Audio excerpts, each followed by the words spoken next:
Imaginez une arme qui ne coûte pas des millions, mais à peine 50 000 $. Un drone fabriqué en contreplaqué propulsé par un simple moteur de scooter et assemblé avec des composants disponibles dans le commerce.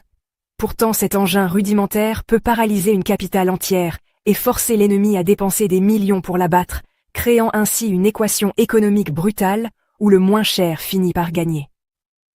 L'Iran, un pays isolé par des sanctions depuis plus de 4 décennies, a transformé cette idée simple en une arme révolutionnaire qui change les règles de la guerre moderne du Moyen-Orient à l'Ukraine. Cette transformation est si profonde qu'Elon Musk lui-même a déclaré que les drones représentent l'avenir de la guerre et que les avions pilotés deviennent obsolètes, une affirmation qui n'est pas tant une exagération quand on observe la logique implacable du nombre et du faible coût qui fait trembler tous les états-majors militaires du monde.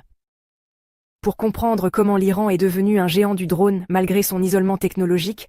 il faut remonter aux années 80, lorsque la révolution islamique venait d'avoir lieu et que le pays se retrouvait seul face à l'Irak de Saddam Hussein, soutenu massivement par l'Occident.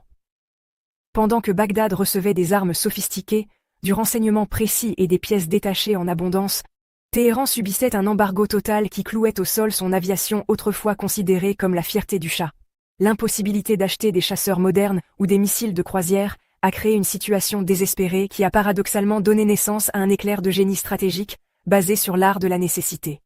Les ingénieurs iraniens ont commencé par bricoler des drones de reconnaissance rudimentaires, avant de développer progressivement des plateformes de frappe, mais le véritable tournant décisif s'est produit en décembre 2011.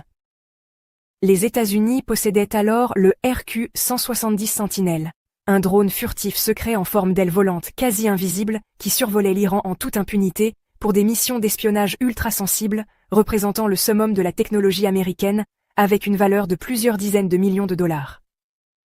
Un jour de décembre, ce fantôme du désert est tombé du ciel non pas abattu par un missile, mais capturé grâce à un piratage audacieux de son signal GPS qui a permis aux Iraniens de le faire atterrir en douceur sur une de leurs bases militaires complètement intactes.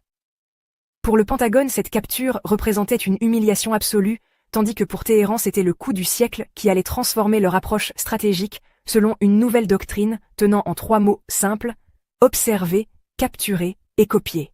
Les ingénieurs iraniens ont méthodiquement désossé le RQ-170 pièce par pièce, analysé chaque circuit électronique et percé les secrets de sa conception avancée, transformant ce trésor de guerre en une mine d'informations technologiques inestimables.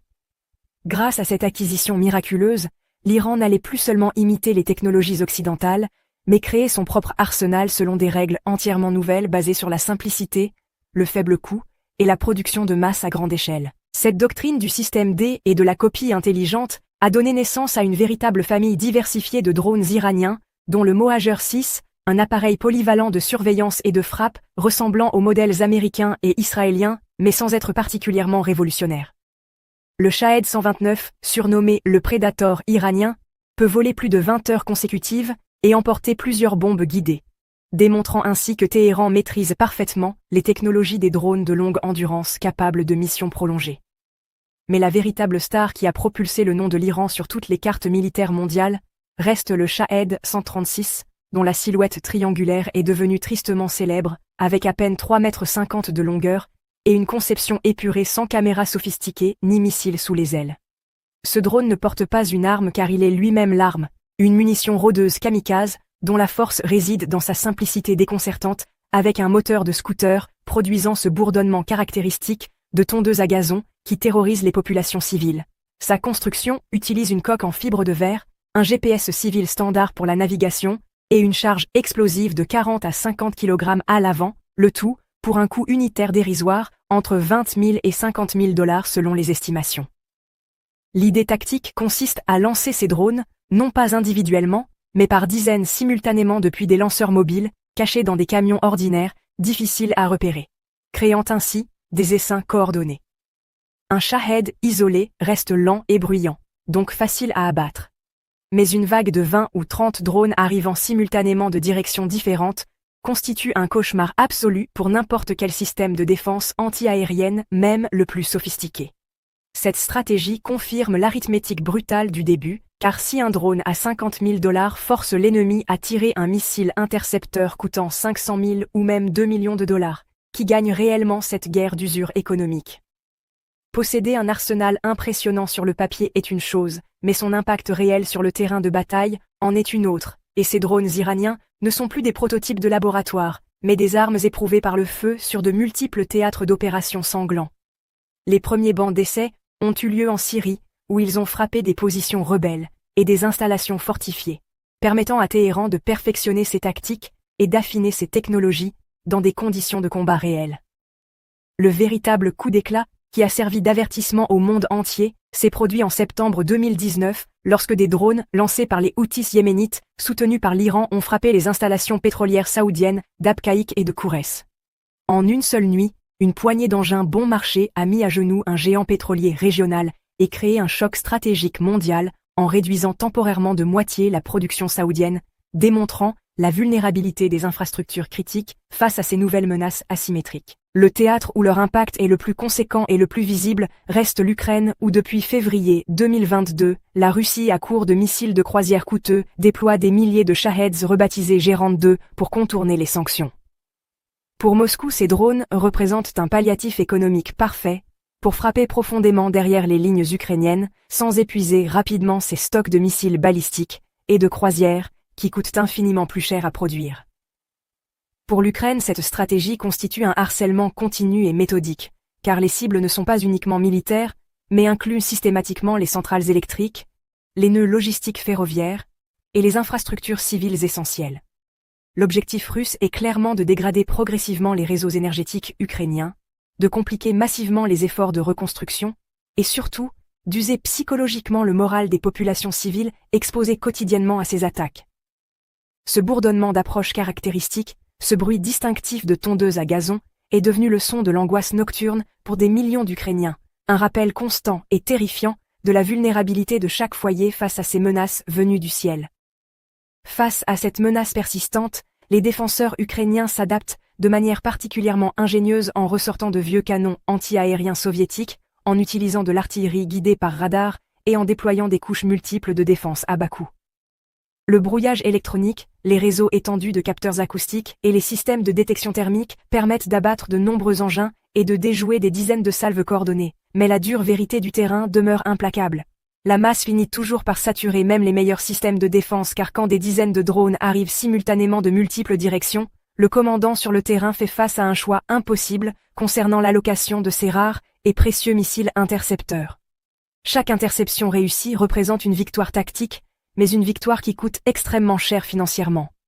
Confirmant ainsi l'équation économique brutale favorable à l'attaquant qui dépense infiniment moins que le défenseur. La Chine domine actuellement le marché mondial des drones militaires, sophistiqués avec des modèles comme le Winglong 2 ou le CH-4, qui sont les équivalents directs des fameux Predator et Reaper américains reconnus internationalement.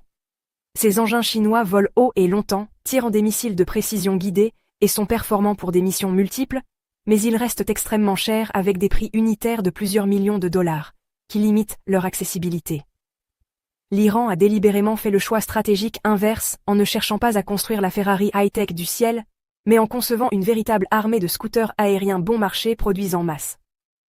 Le Shahed 136 est volontairement brut, assemblé avec des composants commerciaux standards facilement disponibles, et pensé exclusivement pour saturer les défenses adverses par le nombre absolu plutôt que par la sophistication technologique. L'emploi massif des Shaheds en Ukraine a provoqué une onde de choc stratégique majeure, et soudainement en Amérique du Nord, en Europe et en Asie, les gouvernements et industriels se sont lancés dans une course pour développer leurs propres munitions rôdeuses, similaires. Même les nouvelles munitions rôdeuses, développées aux États-Unis, avec leur système de soutien complet, dépassent régulièrement les $500 000 l'unité, une fois tous les coûts intégrés, maintenant cet écart économique défavorable aux défenseurs. Pour visualiser concrètement ce gouffre financier considérable, prenons l'exemple du fleuron américain qu'est le drone MQ-9 Reaper, qui est 20 fois plus lourd qu'un Shahed, 2 fois plus rapide, entièrement réutilisable, et capable de mener toutes sortes de missions complexes incluant le renseignement, la surveillance prolongée et les frappes de précision. Mais une seule unité de ce Reaper sophistiqué coûte environ $30 millions, ce qui représente un déséquilibre économique total permettant à un pays sous sanctions sévères d'imposer des coûts disproportionnés à la plus grande superpuissance militaire mondiale. L'Iran a très rapidement compris qu'il ne fallait absolument pas garder cette arme économique révolutionnaire pour lui seul, mais qu'il devait en faire un outil d'influence régionale en devenant un exportateur majeur pour ses alliés et clients. Le Hezbollah au Liban, les Houthis au Yémen Diverses milices en Irak et en Syrie reçoivent régulièrement des drones iraniens, tandis que des États, comme le Venezuela, le Soudan ou l'Éthiopie, deviennent des clients directs achetant ces technologies. L'Iran a même inauguré en 2022 sa toute première usine de production à l'étranger, située au Tadjikistan, pour fabriquer localement des drones Ababil 2, étendant ainsi considérablement sa portée industrielle au-delà de ses frontières nationales. Mais le partenariat stratégique, qui change véritablement la donne géopolitique, est celui noué avec la Russie, car Moscou ne fait pas qu'acheter simplement des Shahed iraniens, mais a lancé sa propre production de masse domestique avec un objectif ambitieux de 6 000 unités d'ici 2025.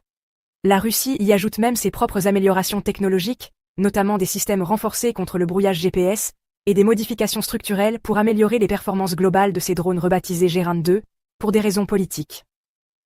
Le secret du succès remarquable de l'Iran à l'export international ne réside pas dans la sophistication technologique, mais dans l'accessibilité totale de ces systèmes, car contrairement aux drones chinois sophistiqués, vendus principalement à des armées riches bien financées, les drones iraniens sont intelligemment pensés pour être expédiés en kit complet, assemblés localement avec des moyens limités et utilisés efficacement avec une formation minimale des opérateurs.